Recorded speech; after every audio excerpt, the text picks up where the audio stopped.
செங்குந்தர் மரபுல பிறந்த இவருக்கு பிறவியிலேயே கண் பார்வை கிடையாது. வரலாற்று சிறப்புமிக்க 63 நாயன்மார்கள்ல இவரும் ஒருவர். இவருக்கு புறக்கண்கள் இல்லனா கூட அகக்கண்கள் ரொம்பவே தெளிவா இருந்துச்சு. திருவாரூர் தியாகராஜர் கோவில வலம் வர்றதும் ஓம் நம சிவாய அப்படிங்கிற அந்த புனிதமான பஞ்சாட்சர மந்திரத்தை எப்பவும் உச்சரிக்கிறது தான் அவரோட அன்றாட வழக்கமாவே இருந்துச்சு. தன்னலம் கொஞ்சம் கூட இல்லாம இறைவனுக்கு தொண்டு செய்யறது மட்டும்தான் தன் வாழ்நாளோட முழுமையான நோக்கம் அவர் நினைச்சார்.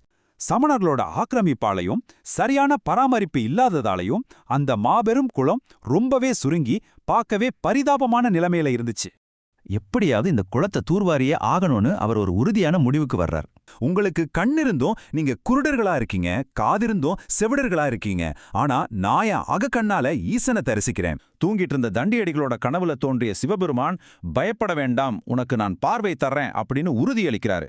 அதே ராத்திரி நாட்டை ஆளும் சோழ அரசனோட கனவுலையும் தோன்றி உடனே குளத்துக்கு போய் என் பக்தனுக்கு இழைக்கப்பட்ட அநீதியை தீர்த்து நியாயம் வழங்கு அப்படின்னு கட்டளையிடுறாரு.